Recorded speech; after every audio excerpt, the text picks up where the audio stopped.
मजबूत करें, ताकि पिता आपने करने के द्वारा एक अच्छी गवाही को प्रस्तुत कर सके। उपस्थित लोगों के संग साथ रहिए। मुझसे लेकर के जितने लोग यहाँ पर मौजूद हैं, मसीह यीशु के नाम में आशीष पाए। परमेश्वर पिता कृष्णा चीज को अपनी सेवा के लिए इस्तेमाल करिए, ताकि जो वचन प्रभु आप चाहते हैं कि यहाँ से हम तक पहुंचे और इस वचन के द्वारा हमारी जिंदगियों के अंदर एक बड़ा परिवर्तन आ सके। तो वो वचन को प्रभु पवित्र आत्मा की सहायता और अगुवाई में होते हुए हम तक दीजिए, ताकि हम आज की इस रूहानी गिज़ा को खा करके पूर्ण रूप से तृप्त हों और परमेश्वर अपने विश्वास के उस कटिबंध को प्रभु दूर से दूर ले जा करके उन तमाम लोगों को जो यीशु आपको नहीं जानते उन तक पहुंचाएं, ताकि वो भी उस परमेश्वर पर जो जिंदा है और सच्चा है विश्वास अभिमान ले आ सके। धन्यवाद पिता, आपने हमारी प्रार्थना को सुन लिया। सारा आदर महिमा गौरव आपको देते हुए इस दुआ को उद्धार करने वाले मुक्तिदाता प्रभु यीशु मसीह के नाम में होकर के मांगते थे, ऐसे सुनिए और कबूल कीजिए। आमीन। जब हमारे प्रभु सब स्थान पर बैठ जाए, प्रभु यीशु के जीवित समर्थी और जलाली नाम में आप सबों को जय यीशु मसीह की। पुनरुत्थान के पर्व के पश्चात आज दूसरा रविवार है और आज के दिन के लिए विशेष जो बाइबल में से पाठ लिए गए हैं वो इब्रानियों के काम की पुस्तक उसका 3 अध्याय से 11 पद से लेकर के 18 पद तक, पहला कोरिन्थियों 15 अध्याय 1 पद से लेकर के 11 पद तक, और सुसमाचार में से यूहन्ना रचित सुसमाचार उसका 21 अध्याय और उसके पहले 14 पद। इससे संबंधित जो आज का थीम है वो कुछ इस प्रकार से है, witness to the resurrection of Christ. प्रभु यीशु के पुनरुत्थान के गवाह।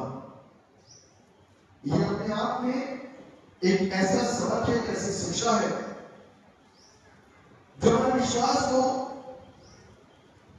दूसरों के सामने प्रस्तुत करता है और प्रकट करता है कि हमारा ईमान क्या है और किस चीज के ऊपर हमारा ईमान दृढ़ है। इसी को बोलते हैं हमारा ईमान, अकीदा, क्रीड, कि क्या हम उस प्रभु पर जिसने मेरे और आपके लिए एक बड़ा सैक्रिफाइस किया, परमेश्वर ने अपने पुत्र को इस धरती पर ले आकर के एक ऐसी तैयारी करी ताकि मैं और आप उसके द्वारा किए गए सैक्रिफाइस पर विश्वास कर सके और वो मुर्दों में से जी उठा, इस बात पर विश्वास कर सके।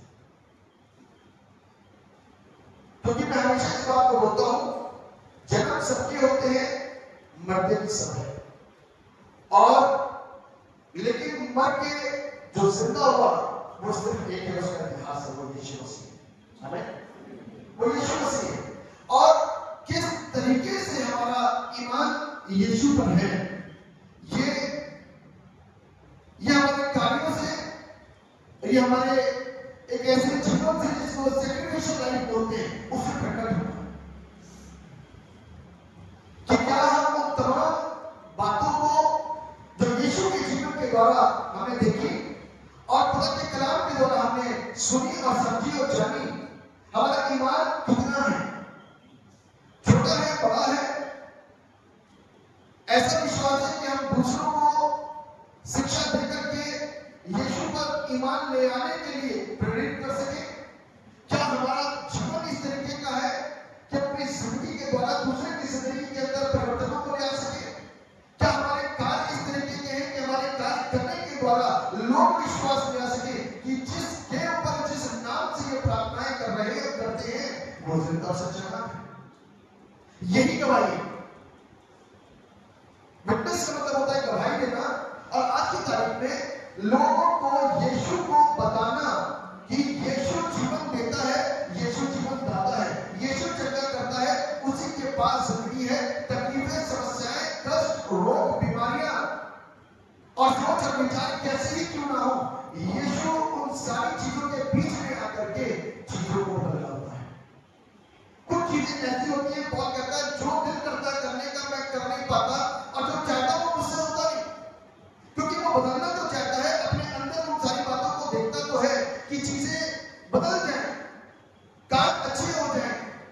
जो सोचते हैं वो होता नहीं है। कारण क्या है? क्योंकि पाप इतना ज्यादा हावी है कि वो मुझको अपनी ओर खींचता है। लेकिन वहीं पर हम और आप देखते हैं जो क्रूस की कथा है, यीशु मसीह ने जो मेरे और आपके लिए कलवरी क्रूस के ऊपर चढ़कर के जान दी, वो क्रूस की सामर्थ भी मुझको और आपको ऊपर खींचती है। और इसी बीच में मेरे और उस परमेश्वर के बीच में जो एक खिंचाव है, इधर शैतान यानी कि पाप हमको अपनी ओर खींचता है, इधर परमेश्वर की सच्चाइयां मुझको अपनी ओर खींचती है। और ये जीवन, ये एक ऐसे द्वंद में रहता है, एक ऐसी आपस में झगड़ा होता है कि मैं किस तरफ जाऊं। जिस तरफ का पल्ला भारी होता है हम उस तरफ जाते हैं, जिस तरफ हमारा रुझान होता है हम उस तरफ जाते हैं, जिस तरफ हमारा विश्वास होता है हम उस तरफ चले जाते हैं। बेशक दिखावा कुछ और हो, खिंचते कहीं और है। हो सकता है कि हम दिखाने में हो सकते हैं कि हम प्रभु के मानने वाले हो, लेकिन कामों के द्वारा, कर्मों के द्वारा हम संसारिक दिख रहे होते हैं। इसी चीज को बताया गया कि हमारी गवाही क्या है, हमारे कर्म भी वैसे ही दिखाई दे जिस यीशु पर हम विश्वास करते हैं, उसके जैसे कर्म और काम होने चाहिए। वही हमारी गवाही, जिस यीशु पर हम विश्वास करते हैं। और जो संसार है, संसार अर्थात शैतान का वो गण जिसके अंदर विभिन्न प्रकार के पाप और गुनाह होते हैं, तरह तरह की चीजें होती हैं जिसको मैं और आप अच्छी तरीके जानते हैं कि जिसमें से ये पाप है। लेकिन फिर भी हम इस पापी संसार में रहते हुए किस तरीके से अपने आप को नियंत्रित करते हैं, अपनी इंद्रियों को नियंत्रित करते हैं, अपने आप को कंट्रोल करते हैं, अपने हाथ पैर नाक कान मुंह दिमाग सबको नियंत्रित करते हुए यीशु के पास आते हैं। लेकिन कहीं ना कहीं पुराना जीवन एक बार टक्कर जरूर मारता है कि हम उस पाप में एक बार फिर से गिर जाते हैं या खिंच जाते हैं, और फिर हमारी गवाही एक बार फिर से कच्ची और कमजोर हो जाती है। हमारा यीशु पवित्र है, हमारा यीशु जिंदा है, हमारा यीशु सच्चाई का दाता और मुक्ति दाता है, यीशु बचाने वाला, यीशु प्रेम करने वाला, यीशु दयालु, ये स्वभाव है उसका। और एक मसीह जीवन के अंदर संसार का जीवन और चरित्र और गुण, यानी कि शैतान का चरित्र और जीवन और उसका गुण दिखाई दे रहा है, जबकि हम मसीहत में अपनी जिंदगी को बसर कर रहे हैं, जी में, लेकिन काम हमारे संसारिक दिखाई दे रहे हैं। तो लोग मुझको और आपको क्या कह सकते हैं मुझे नहीं मालूम, क्योंकि दिखावा कुछ और हो सकता है, लेकिन बाइबल इस बात को कहती है कि तुम अपने पिता शैतान से हो, क्योंकि तुम्हारे काम तुम्हारे भेद को खोल रहे हैं। तुम्हारे काम जो है तुम्हारे हर एक अंदर की बातों को प्रस्तुत कर रहे हैं, प्रकट कर रहे हैं। इसलिए हम अपने यीशु मसीह के नाम को महिमा देने के लिए भी यहाँ पर मौजूद हैं, उसकी गवाही देने के लिए यहाँ पर मौजूद हैं। तो मेरे और आपके कामों के अंदर यीशु के कामों की जैसी ही समानता होनी चाहिए। यदि यीशु के जैसे कामों की समानता मेरे और आपकी जिंदगी के अंदर होगी, मेरे और आपके मन के अंदर वो शिक्षा और वो सफाई होगी कि जिस तरीके से यीशु ने आकर के बड़ी सच्चाई और ईमानदारी के साथ में इस सेवा के पाठ को करना सिखाया, और उस सेवा पाठ को यदि मैं और आप ईमानदारी के साथ में परमेश्वर के गुणों को अपने अंदर ले आकर के पूरा कर रहे, निभा रहे और वो संसार में दिख रहा है, तो वो गवाही होगी। वो गवाही होगी। बाइबल इस बात को कहती है कि जब यीशु मसीह आता है तो अपने स्वभाव को प्रकट करता है, और जब शैतान आता है तो वो अपने स्वभाव को प्रकट करता है ना। वो अपनी गंदी सोच, अपने गंदे विचार, अपने गंदे कामों और अपनी गंदी मान्यताओं को प्रकट करता है। लेकिन जब यीशु आता है तो एक अलग शांति होती है, एक अलग खुशी होती है, एक अलग सुकून होता है, एक अलग संतुष्टि होती है, एक अलग तसल्ली होती है, और उसमें हमको शांति मिलती, सुकून मिलता है, क्योंकि यीशु जिंदगी लेके आता है, तसल्ली लेकर आता है। मेरे साथ निकालिए यूहन्ना रचित सुसमाचार उसका 21 अध्याय और उसके पहले पद से कोई भी चिन्ह है। इन बातों के बाद यीशु ने अपने आप को तिब्रियास झील के किनारे चेलों पर प्रकट किया और इस रीति से प्रकट किया कि शमौन पतरस, तोमा जो दिदुमुस कहलाता है, और गलील की काना नगर का नतनएल और जब्दी के पुत्र और उसके चेलों में से 2 और जन इकट्ठा किए और शमौन पतरस ने उससे कहा, मैं मछली पकड़ने जा रहा हूँ। उन्होंने उससे कहा, हम भी तेरे साथ चलते हैं। तब वे निकल कर नाव पर चढ़े, परंतु उस रात कुछ न पकड़ा। पर भोर होते ही यीशु किनारे पर आ खड़ा हुआ, तो भी चेलों ने नहीं पहचाना कि ये यीशु है। बस बाइबल हमको इस बात को सिखा रही है, यीशु मसीह को पहचानना मेरा सबसे बड़ा कर्तव्य है। यीशु मसीह उनके साथ में 33 साल रहे। मैं इस बात को अच्छी तरीके से जानता हूं कि आज की तारीख में जब मैं और आप मरेंगे ना, तो मेरी पहचान कैसे हो? जो मैं दिख रहा हूं वैसे ही मेरी आत्मा का स्वरूप होगा। अब आत्मा के अंदर हमने दाग लगाए हैं पाप करके या अच्छे काम करके उसको सुरक्षित रखा है, वो न्याय के दिन प्रस्तुत होगा। लेकिन आत्मा मेरे जीवन की एक छवि है, जो मैं दिख रहा हूं उसकी छवि है। मुझसे अलग होकर के मेरी आत्मा खड़ी होगी तो आप मेरी आत्मा को पहचानोगे और मेरी आत्मा को पहचान करके मेरे नाम से संबोधन किया जाएगा और उसी से पुकारा जाएगा और उसी से न्याय होगा। इसीलिए यीशु आत्मा को शुद्ध करने की बात हमेशा करते हैं कि हमारी आत्मा यदि पूरी रीति से शुद्ध हो गई, हमारी आत्मा के ऊपर एक अच्छा प्रभाव, परमेश्वर के वचन का प्रभाव यदि आ गया, तो इस बात को ध्यान रखिए कि न्यायासन के समय जब हम खड़े होंगे तो मेरे आत्मा के ऊपर जो प्रभाव पड़ा होगा प्रभु यीशु का या संसार के उस सरदार का जिसने सदा बुरा ही सोचा है, उन दोनों में से किसी एक का प्रभाव होगा और प्रभाव को लाने वाले हम अपनी आत्मा के ऊपर अच्छा और बुरा प्रभाव को लाने वाले हम होंगे, क्योंकि जिस तरीके की जिंदगी को आज मैं और आप जीते हैं या बसर करते हैं, मेरे आपके सामने दो चीजें, या तो बुरा या फिर अच्छा। अच्छा है यीशु, बुरा है शैतान, और कर्मों के द्वारा उसका प्रभाव हमारी आत्मा के ऊपर। अब कर्म बुरे होंगे तो बुरा प्रभाव होगा, अच्छे होंगे तो अच्छा प्रभाव होगा। इसीलिए बाइबल हमको इस बात को कहती है कि विश्वास कर्म के बगैर मरा हुआ है। तो इसलिए कर्म बहुत इंपॉर्टेंट है। यदि मैं और आप कर्म कर रहे हैं तो इस बात को ध्यान रखने की जरूरत है कि मेरे बुरे और अच्छे कर्मों का प्रभाव मेरी आत्मा के ऊपर जाता है, और जब न्याय होगा तो न्याय के द्वारा ही हमको पता चलेगा कि हम स्वर्ग जा रहे हैं या नरक जा रहे हैं। वो न्याय के समय पता चलेगा। और कई बार हम और आप अपनी सोचों के अंदर ये सोच लेते हैं कि हमने तो बहुत अच्छा काम किया। जिस तरीके से वो जवान व्यक्ति दौड़ता हुआ आया कि अनंत जीवन का अधिकारी बनने के लिए मैं क्या करूं, और उसने तो ये सोचा था कि अनंत जीवन तो पैसे से खरीदा जा सकता है, क्योंकि वो बहुत धनवान था। उसने इस बात को सोचा था कि अनंत जीवन व्यवस्था को पालन करने से मिल जाएगा, क्योंकि व्यवस्था को लड़पन से मानता था। लेकिन यीशु मसीह ने जब उसको एक और नई शिक्षा दी, कुछ सैक्रिफाइस करने के लिए बोल दिया, तो वो सैक्रिफाइस करने के लिए असमर्थ था और वो निराश होकर के वापस लौट गया। और अब ऐसा लगता है कि उसको अनंत जीवन की जरूरत नहीं। अपनी दृष्टि के अंदर वो धार्मिक और आसपास था, लेकिन परमेश्वर की दृष्टि के अंदर वो धार्मिक और आसपास नहीं था, क्योंकि वो परमेश्वर के लिए कुछ भी करने को तैयार नहीं था। जो परमेश्वर करने के लिए कह रहा है, जो गुरु करने के लिए कह रहा है, उसकी बात को सुनने के लिए वो तैयार नहीं था। इसीलिए उसने बगैर कोई बातचीत करे हुए वहां से वापस लौट गया, क्योंकि वो अपने पैसे से बहुत प्यार करता था। तो इसलिए हम और आप जब प्रभु भोज देने के लिए आते हैं तो इसी बात को बताया जाता है, जिसको तीन प्रवेश की प्रार्थना है, कि हम अपनी राष्ट्रवासी को अपने से दूर रख करके प्रभु की मेज के पास आने की शुरू करते हैं।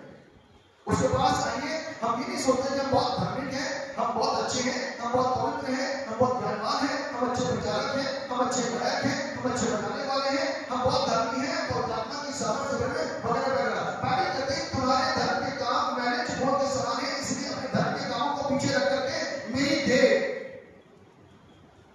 और मेरे रक्त में शरीक हो।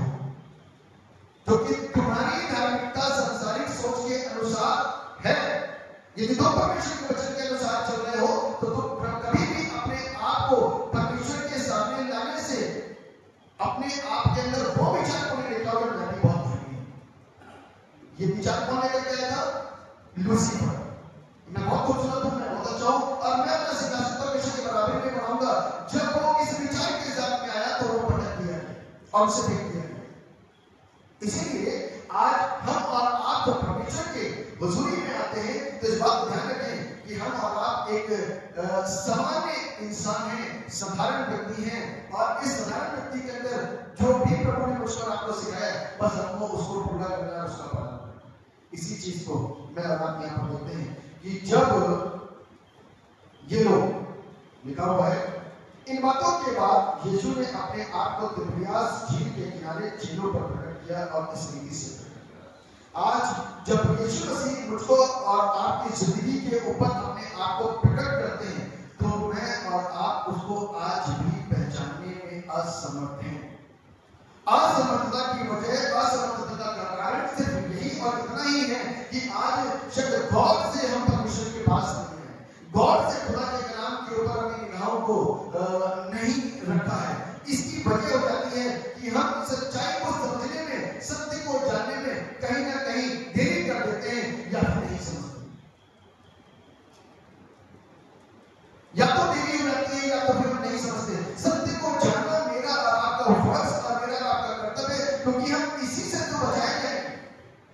मेरी और आपकी जिंदगी इसी से ही चलेगी। मेरी और आपकी जिंदगी का न्याय इसी पथ पर चलते हुए ही होगा। मेरे पास बाइबल है, मेरे पास में वचन है, मेरे पास में समय है, मेरे पास सब कुछ है, लेकिन फिर भी मैं अपनी जिंदगी को परमेश्वर के वचन के अनुसार नहीं दे पा रहा हूं। ये कारण और वजह यह है कि संसार का जो खिंचाव है, शैतान का जो खिंचाव है और शैतान का जो आकर्षण है वो तेज है। हम कमजोर हो जाते हैं।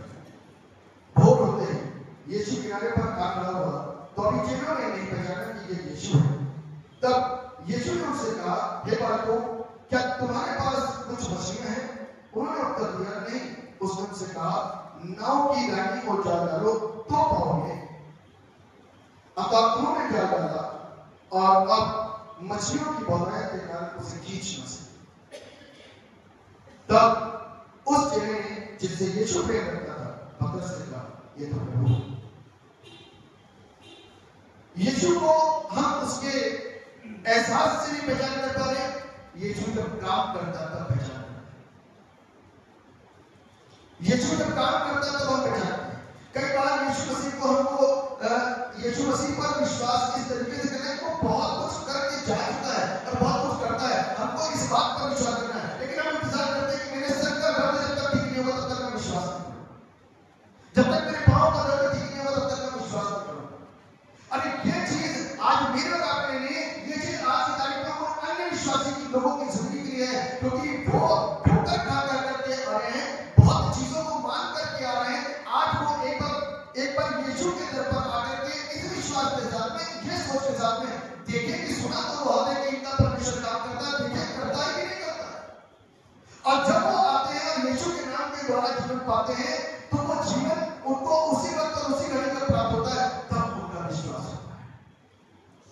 ये कंडीशन उनके ऊपर लागू होती है कि यीशु मसीह उनके जीवन में काम करे तो वो विश्वास करेंगे। लेकिन मेरी जिंदगी के ऊपर आज की तारीख में कंडीशन लागू नहीं होती, क्योंकि मैं आज से नहीं बरसों से यीशु मसीह के भवन में आ रहे हैं, बरसों से खुदा का कलाम वगैरह आपके पास में, बरसों से मैं आप इसको पढ़ रहे हैं, बरसों से मैंने यीशु मसीह के जन्म और गुड फ्राइडे और पुनरुत्थान के पर्व को और जीवने के पर्व को और उसके उठाए जाने के पर्व को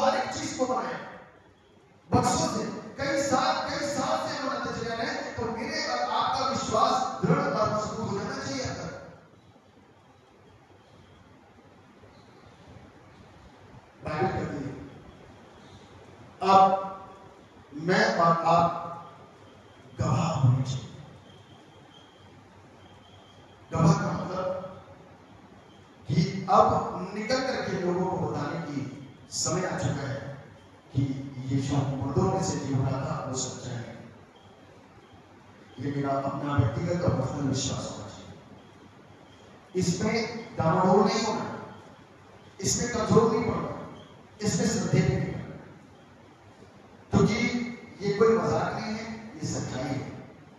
यीशु था, यीशु पैदा हुआ, यीशु अपने भाई बहनों के साथ रहा, यीशु ने प्रार्थनाएं की, यीशु ने चेले बनाए, यीशु ने लोगों को जिंदगियां दी, यीशु मसीह मेरे और आपके बलिदान हुआ, यीशु मसीह तीसरे दिन मुर्दों में से जी उठा, यीशु मसीह उठा लिया गया। अब एक चीज बाकी रह गई, भविष्यवाणियां थी सारी और एक एक भविष्यवाणी पूरी, अब एक चीज बाकी रह गई, यीशु का द्वितीय आगमन। क्या रह गया? यीशु का द्वितीय आगमन। यीशु मसीह आने वाले हैं। अब विश्वास इस बात के ऊपर होना चाहिए, अब यानी इस बात की होनी चाहिए, अब गवाही और संदेश इस बात का होना चाहिए कि यीशु आने वाला है, तो करे क्या? क्यों आ रहे यीशु मसीह? क्या करना चाहता है यीशु मसीह? सिर्फ यही कि जिसको उसने मोल खरीदा है उसको अपने साथ लेकर के जाए। कितनों को मोल खरीदा है? बाइबल कहती है प्रभु ने सबके लिए अपने पवित्र लहू को बहाया, सबके लिए। अब जो कोई विश्वास करेगा वो नाश नहीं होगा, परंतु अनंत जीवन को प्राप्त करने पाएगा। इसलिए आज के तारीख में जब मैं और आप उस जीवते प्रभु यीशु मसीह की गवाहियों को देते हैं, हम और आप उसमें शिष्य हैं और इस बात की विटनेस करते हैं कि यीशु मसीह जीवित है। तो मेरे प्रियो, आज हम कई तरीकों से, कई मानकों से हम इस बात को प्रकट कर सकते हैं, प्रस्तुत कर सकते हैं कि यीशु सच्चा है और हम उसके जीवित गवाह हैं। उसके लिए पहली, दूसरी और तीन बातों को मैं आपके साथ में शेयर करूंगा। और सबसे पहली चीज है कि हम अपने जीवन के द्वारा इस बात को दर्शाएं, इस बात को बताएं कि यीशु जिंदा है और वो था, वो मुर्दों में से जी उठा। बस ये हमारे जीवन से, हमारी लाइफ से प्रकट होगा। उसके लिए रेफरेंस हो सकते हैं, ऐसा निकाल के प्रेरितों के काम की पुस्तक उसका दूसरा अध्याय, प्रेरितों के काम की पुस्तक उसका दूसरा अध्याय और उसका 22वां पद, प्रेरितों के काम की पुस्तक उसका दूसरा अध्याय और उसका 22वां पद का है, इस्राएलियों ये बातें सुनो, यीशु मसीह एक मनुष्य था जिसका परमेश्वर की ओर से होने का प्रमाण उन सामर्थ्य के कामों और आश्रय के कामों और जीवों से प्रकट है जो परमेश्वर ने तुम्हारे बीच उसके द्वारा कर दिखाया, जिसे तुम आप ही जानते हो। उसी यीशु को जो परमेश्वर की ठहराई हुई योजना और पूर्ण ज्ञान के अनुसार बनवाया गया, तुमने अधर्मियों के हाथ से क्रूस पर चढ़ाकर मारा, परंतु उसी को परमेश्वर ने मृत्यु के बंधनों से छुड़ाकर जिलाया, क्योंकि ये अनहोना था कि वो उसके वश में रहता। क्योंकि दाऊद उसके विषय में कहता है, मैं प्रभु को सदा अपने सामने देखता रहा, क्योंकि वो मेरे दाहिनी ओर है, ताकि मैं गिर न जाऊं। इसी कारण मेरा मन आनंदित हुआ और मेरी जीभ मगन हुई, वरन मेरा शरीर भी आशा में बना रहेगा, क्योंकि तू मेरे प्राणों को अधोलोक में न छोड़ेगा और न अपने पवित्र जन को सड़ने ही देगा। ये प्रोफेसी कि प्रभु को परमेश्वर ने सड़ने नहीं दिया, तीसरे दिन मृतकों में से जिला हुआ है। यीशु मसीह को जिंदा करने वाली ताकत जो थी वो परमेश्वर था। यीशु ने उसको मृतकों में से, परमेश्वर ने उसको मृतकों में से जिला उठाया। ये मेरा विश्वास है। और आज जब मैं और आप इस बात के ऊपर विश्वास करते हैं और मैं और आप अपने जीवन से इस बात को प्रकट करते हैं और प्रस्तुत करते हैं कि यीशु सच्चाई है और यीशु आया था, यीशु का जन्म हुआ, यीशु मरा, यीशु जी उठा, ये सच्चाई है। दूसरी बात कि यीशु की जिंदगी के द्वारा मेरी जिंदगी के अंदर परिवर्तन। आज जो मैं और आप यहाँ पर बैठे हैं,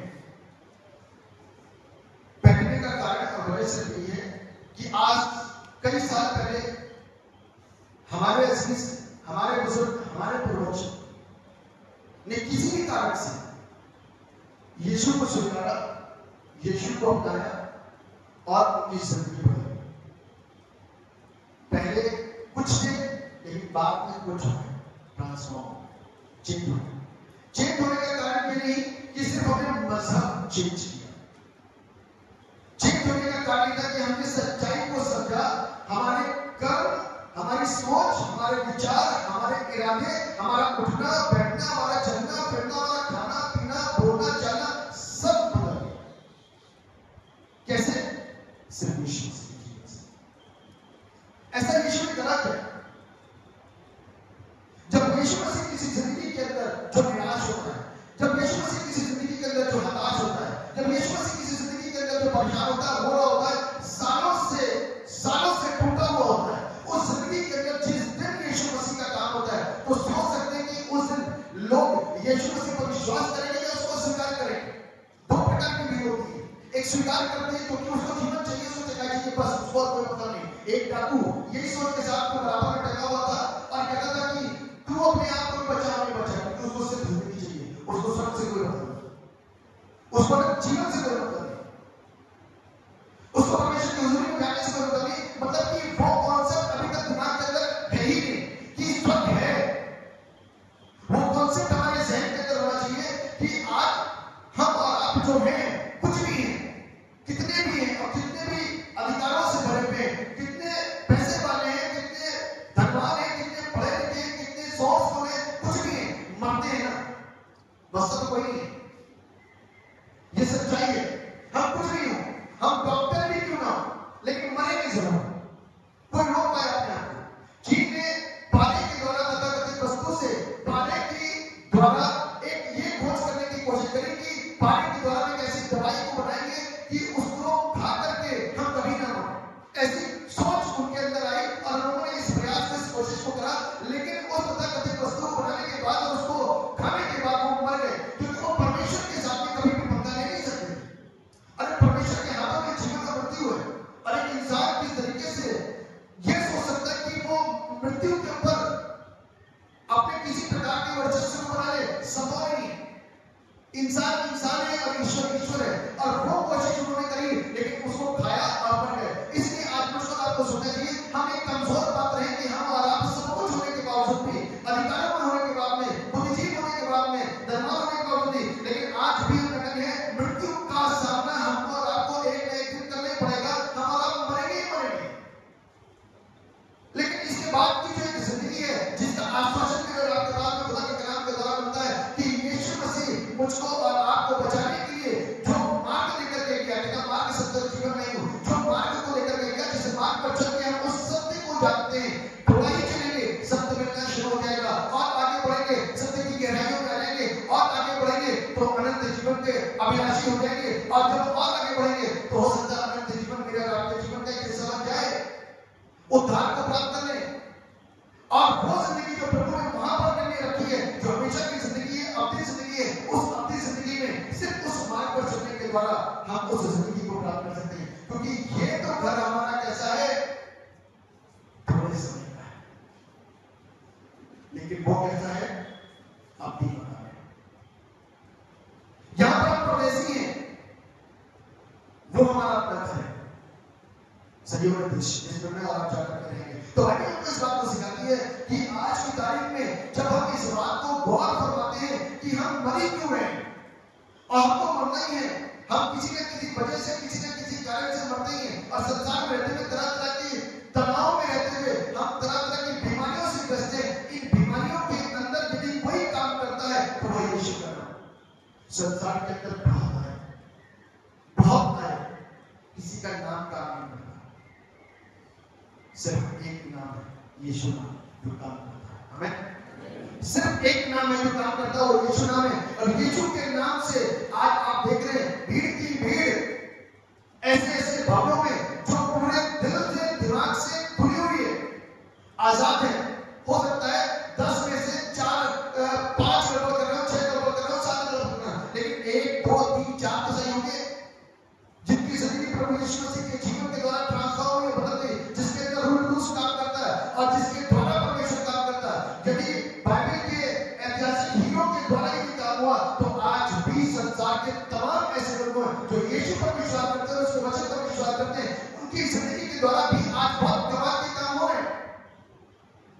उनकी जिंदगियों के द्वारा भी आज बहुत कमाल के काम हो रहे हैं। न सिर्फ उनको चेतावनियां बोल रही है, परंतु परमेश्वर का वचन भी उनकी जिंदगी के अंदर जब जाता है तो उनको आर पार जाता है और उनकी जिंदगी परमेश्वर के वचन के द्वारा संभाली जा रही और बचाई जा रही।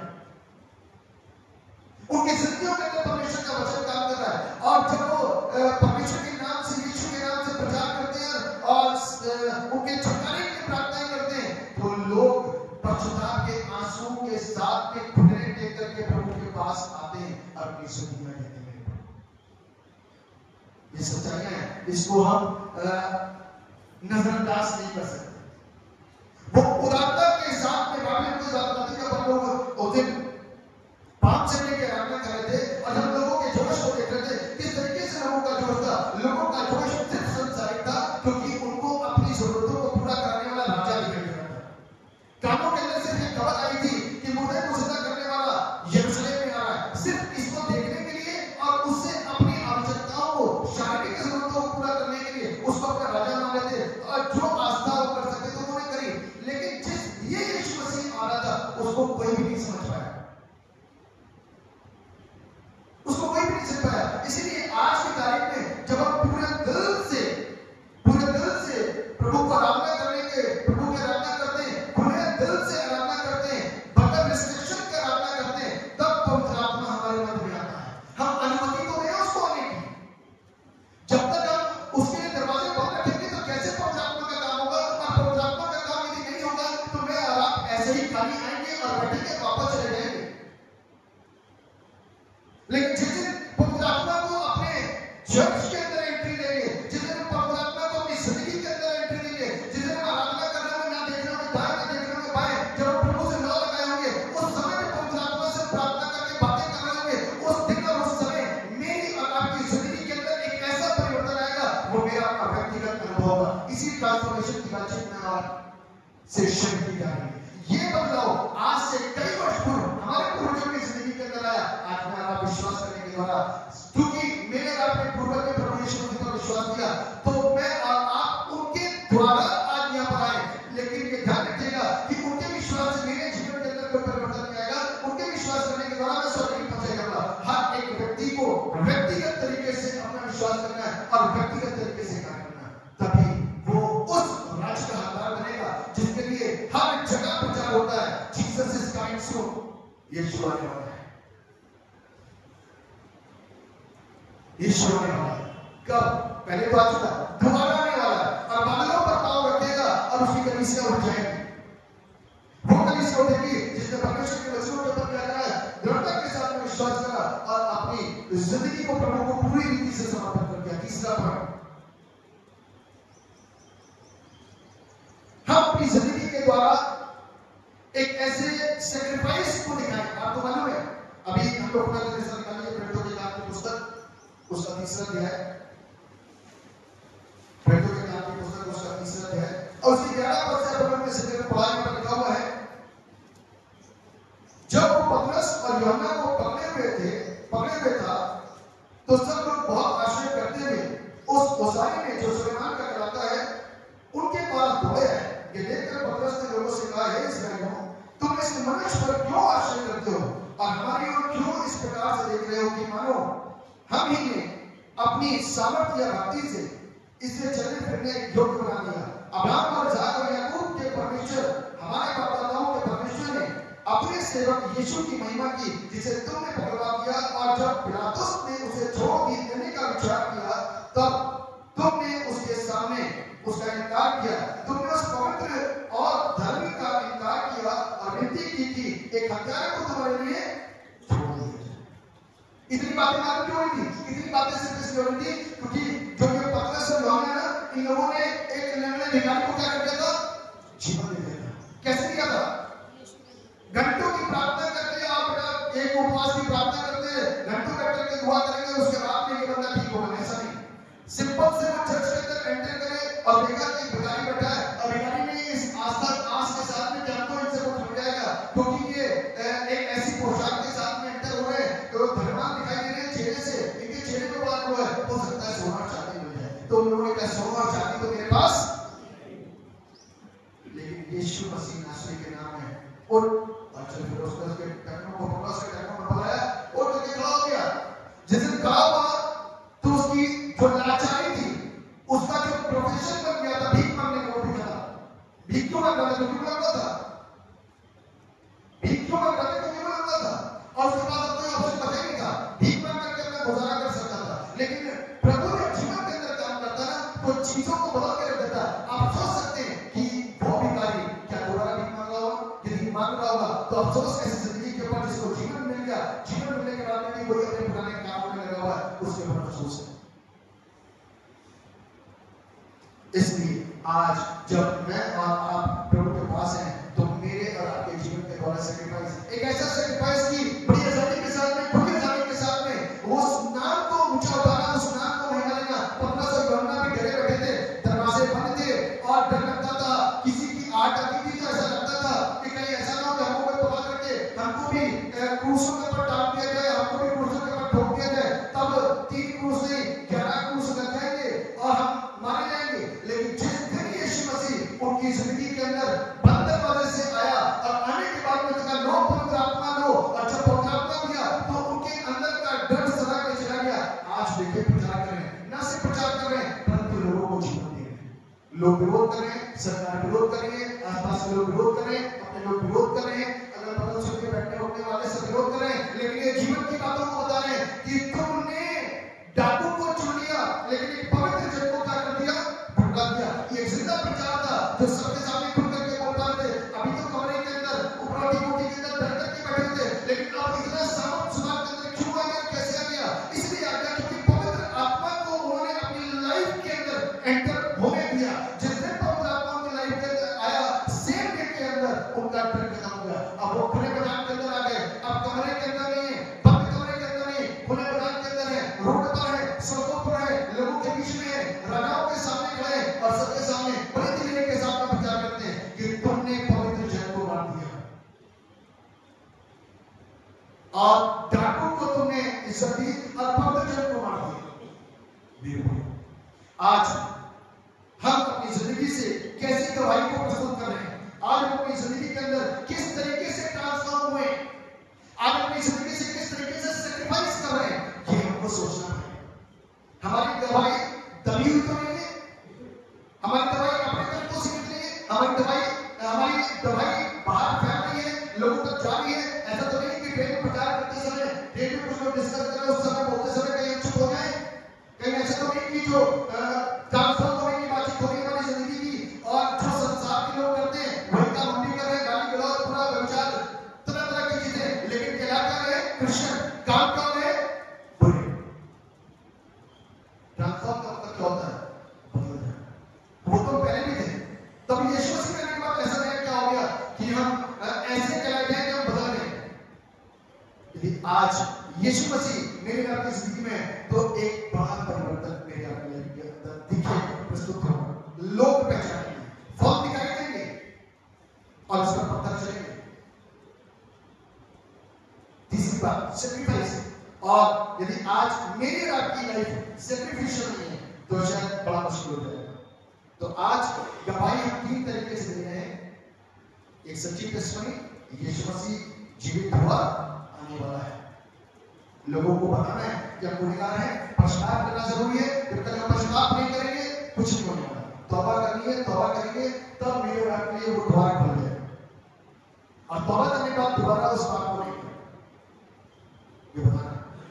फिर उसके बाद में अपनी जिंदगी को बदलना, ताकि इससे पहले कि कोई मेरे पास सीखने के लिए आए, मुझे पर आरोप न लगाए भैया तुम क्या कर रहे हो, तो मेरी जिंदगी के अंदर परिवर्तन आना चाहिए। तीसरी बात सैक्रिफिशियल। एक ऐसी जिंदगी जिसमें कि सेक्रीफाइस होना बहुत जरूरी है। जब वो सारी चीजें होती हैं तो मेरे और आपका जीवन एक ऐसा जीवन होता है जिसे प्रभु स्वीकार करता है, जिसे प्रभु पसंद करता है। तो परमेश्वर हम सबकी सहायता मदद करें और हम सबको बरकत दें ताकि हम इस वचन के द्वारा पूरी रीति से बचा जा सके। अपनी आंखों को करने के द्वारा जीवित और समर्पित कर परमेश्वर राजाओं के राजा प्रभु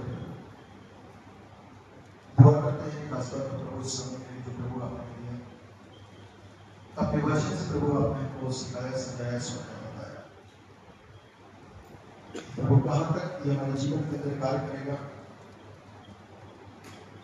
वो हमें पता, लेकिन हम इस बात में लगता है कि हम किस तरीके से और कैसे हमारा स्वीकार करना किस तरीके का होगा। हमारा स्वीकार करना, रिसीविंग पावर बहुत अच्छी और मजबूत होनी चाहिए, लेकिन उसको रिसीव करते हैं और सब करके अपने दूसरे काम से निकलने नहीं देते, जहन से निकलने नहीं देते,